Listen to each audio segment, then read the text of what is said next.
Gilbert Buensuceso Jr. Nurse ako by profession. 2 years ako nag-work sa Makati Med as a employee. Kumikita lang ako ng 460 a day. 8 hours ako nag-work. Kumbaga hindi ko nasusuporta na maayos ang sarili ko. 4-year course ko, tinapos ko ng 10 taon. Bali, nag-stop kasi ako nung 4th year college ako. So, napag-isipan ko ng magnegosyo na rin. Nagtayo kami ng shop. Then, after 3 years nag-operate, ayun, medyo bumagsak. 20 years old ako nung nakagraduate ako. So, that time, super excited ako eh. Marami akong plano nung time na yon. Gusto kong mga ibang bansa, gusto kong magnegosyo. Halos lahat ng opportunity sinusunggaban ko.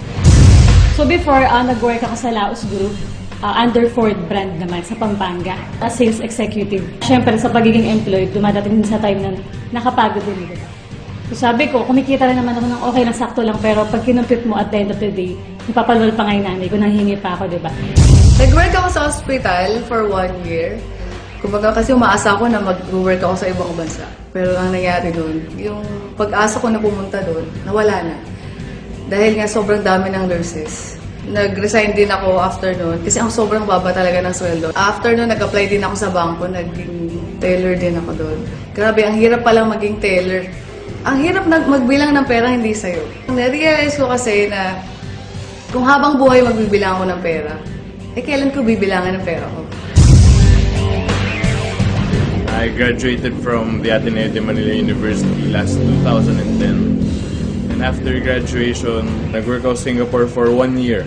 Nagbakasyon ako sa Pilipinas noong May 2011. Then na-introduce sa akin yung Royal Business Club.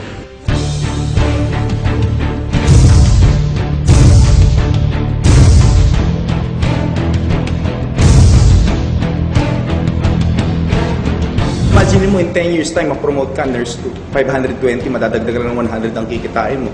Pero yung 460 na yan, sarili ko, hindi ko matulungan. Tumulong pa ako sa iba. Nung una, ayaw ko talaga itong business na to eh. So, ang ginawa ko, sinubukan ko lang. Wala namang mawawala, kasi dati na akong wala. Kumbaga yun, napag-aralan ko siya, nagkaroon ako ng madaming katulong sa business na to. Na-invite ako dito ni Mr. Gilbert Buensuceso. Yan, kumbaga sa kanya nag-umpisa yung grupo namin sa totoo lang. So, birthday niya noon, invite niya ako na umattend lang. Kauwi niya galing airport ng Bangkok, dumiretso agad siya sa birthday ko. Doon ko na-meet yung mga ibang members ng Royal. May mga naka-Porsche, may mga nakagat ng sasakyan. Kumbaga nagulat siya na dati hindi ko naman nakakasama ang mga taong to. Natuwa ako, kumbaga talagang doon ko nakita na masaya din sa negosyong to. So nung pagpunta niya nung birthday ko, kumbaga kanya-kanyang kwentuhan sa mga success na istorya nila. So doon na-motivate din si Jong. Nagkataon lang na dumating tong Royal hanggang sa, ayun, subok-subok lang. Si Kim, yung first member ko talaga eh. 20 years old ako nung nakagraduate ako. Same year din nung na-introduce sa akin yung Royal. Nakakatuwa naman kasi sa ganung edad niya, nakita niya ng potential ng negosyo, tsaka medyo nag-isip negosyante na rin talaga. So yun, nag-decide siya mag-join hanggang sa, ayun, pinagtulong-tulungan namin. So kumbaga right timing lang din ang nangyari eh. And then sabi ko, opportunity yun eh. So ang opportunity kasi hindi yan pinapalampas. Yung pinsan ko, si Katrina, so sabi ko sa kanya noon, magte-test drive ako ng sakyan. Kasi nag-work siya noon sa car company. Sabi niya, magte-test drive siya ng Ford Fiesta.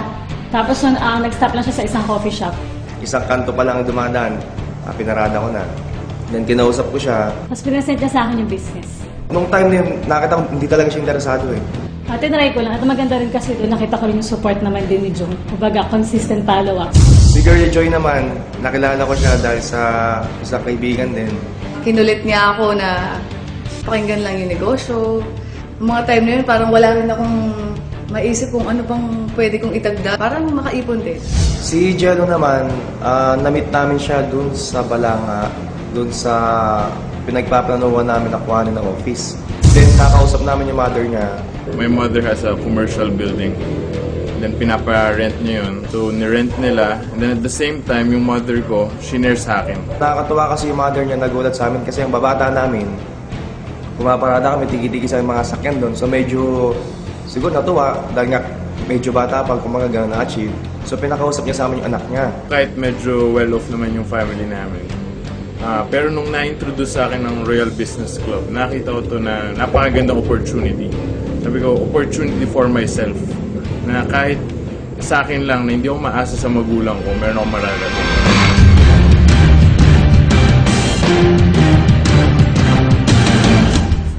I have different options in life.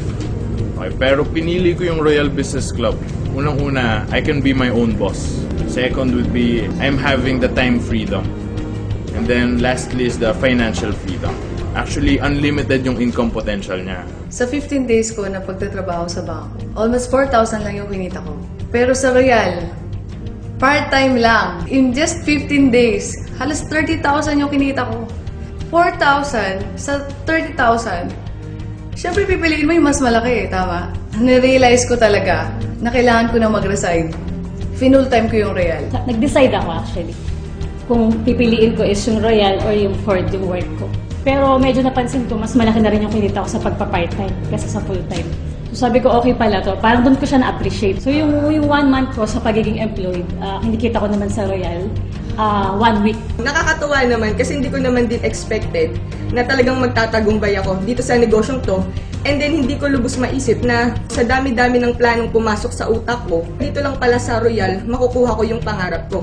Sa Royal kasi hindi ka na inaantay na humiling pa eh.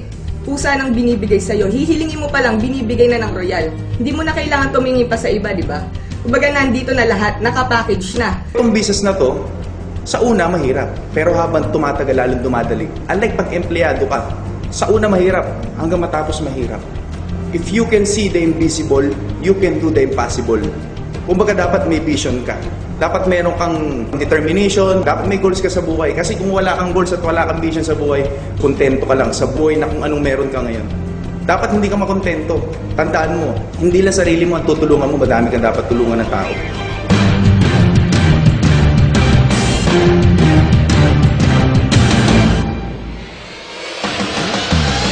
Dito ko nakita na di mo naman talaga kailangan maging magaling.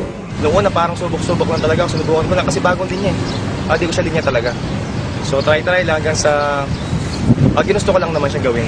So minahal ko na yung trabaho ko. Ngayon, after 7 months, ito, kumbaga, di ko na-expect na ito na maging resulta. Dahil na siya nakuha ko na siya pinapangarap kong sakyan. Mitsubishi Montero, 2011 model, di ba? So yun, kumbaga, masarap sa pakiramdam eh. Yung di mo yung nakakala mangyayari, posible pala talaga dito sa Royal. Sa loob ng wala pang 1 taon, lahat kami, yung mga pinapangarap namin sakyan is nabili na namin. 1 taon na ako sa Singapore. Nagtatrabaho ko doon. Pag uwi ko, hindi ako makabili ng Montero. Nabilib lang din ako bakit kaya niya. So ako na-curious lang talaga sa Royal Business Club. Pinakinggan ko, inaral ko yung business. Nakita ko talaga yung laki ng income potential. Yun ang naging motivation ko. Sabi ko, i-goal ko. In 7 months or 6 months, kaya ko rin maglabas ng sasakyan. Yun nga lang. Hindi Montero kinuha ko eh. After 6 months, I got my brand new Mitsubishi Strada. Sa loob ng 1 taon na pagpapursige ko naman din dito sa Royal, nakakatuwa kasi nakuha ko na rin yung first million ko. Dito ko rin naman nakuha yung first car ko. So sabi ko nga, kaya rin ako nag-work naman before sa car company kasi gusto ko talaga car. So sabi ko, in 3 years na pagtatrabaho ko, wala akong nabiling car, kahit gulo nga wala, di ba? Kung titingnan mo, parang napaka-imposible. Kasi in less than a year, meron kang 1 million, tapos meron ka pang kotse. After 7 months of doing this business, yung pinapangarap ko na sasakyan, nabili ko na. At kung dati, nagbibilang ako ng pera ng iba, ngayon, sariling pera ko na ang binibilang ko. Marami akong nakamit na mga bagay na alam kong hindi ordinaryong nakakamit ng mga kaedad ko eh. Maaring nakukuha nila yung mga bagay na yun, pero hindi galing sa kanila. Maaring galing sa magulang nila. Pero sa akin kasi, dahil na din sa tulong ng No Fear Dream Team, nakuha ko yung pangarap ko na brand new Ford Fiesta. Less than a year na ginawa ko tong negosyo to, nag-focus lang ako, posible pala ang bagay na hindi mo maisip na makukuha mo sa maikling panahon. Nakakatuwa naman sa grupo namin dito sa No Fear Dream Team.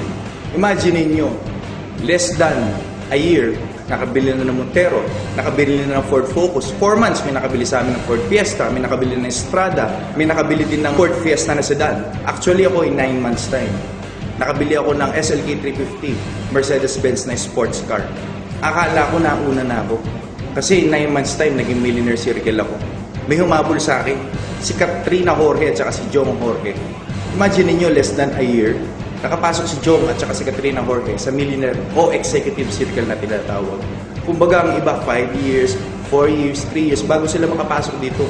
Bakit nangyari yun? Dahil sa pagtutulungan namin. Kasi kung hindi kami nagtutulungan, panigurado mabagal kami. Dahil sa pagtutulungan namin, talagang napabilis namin lahat.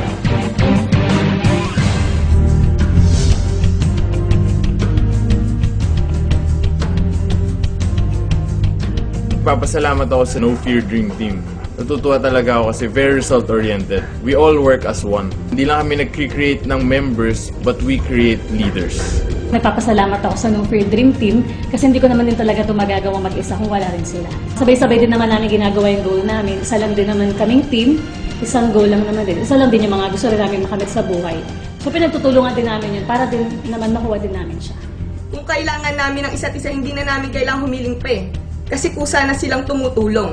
So dito kasi may unity kami. Kumbaga, through thick and thin, nandyan ang kagrupo namin. Sobrang yung suporta nila, nandyan palagi. Yung mga time na kailangan ko sila kasi nung mga nag-umpisa pa lang ako sa negosyo. Pag halimbawa may mga tao ako na gustong i-share din yung opportunity, nandyan sila palagi para tulungan akong i-present yung negosyo. Dahil sa pagtutulungan namin dito sa No Fear Dream Team, nakita namin ang aming vision, ang goals namin. In less than a year, lahat kami nakakuha ng sasakyan, kumita kami ng milyon. At the same time, madami po kaming natulungan sa business na to. Nung una, hindi naman naging madali ang lahat eh. Madami rin pinagdaanan na hirap, pero dahil sa pagtutulungan ng team, kay Miss Rocky Espaldon and Mr. Gilbert Buenoseso, naging posible ang lahat. Ang mission po namin is matulungan yung mga naniwala na makuha rin nila kung ano mga nakuha namin ngayon. Or higitan pa. At yung mga nararamdaman namin ngayon, gusto namin iparamdam din sa kanila. Kayang-kaya lahat po yan. Basta gawin po natin tama ang sistema. Sundan po natin. Magtiwala lang po tayo sa sariling kakayahan natin. Sa taas, plus royal. Lahat po yan posible. Pero sa isang bagay, kami nagkakaisa. Kumbaga yung layunin namin na matulungan ang mga taong naniwala sa negosyong to. Sa bagay na yun, mas lalong tumitibay yung samahan namin eh. More than na kumikita ako, nakakatulong din ako personally and yung team namin na na-present yung opportunity rin sa ibang tao. Sa ganong sense, nakakatulong din kami na kumita sila at the same time, mabago yung buhay nila. Along the way, tutulungan ka nila. You must have the good learning and listening attitude. In this business, basta willing kayo, trabahuhin, basta gusto nyo, matutupad yung mga pangarap nyo. Lahat ng tao pwede gawin ng negosyo. Walang pinipili. Isa lang naman ang bagay na kailangan natin para gawin ng royal. Kailangan meron tayong mga pangarap. Kasi yung pangarap na yan, ayan yung magdadala sa atin para sa tagumpay. Para sa akin, success is not by chance. It's your choice. Naniniwala po ako na ang pagkakataon na yan ay ngayon na.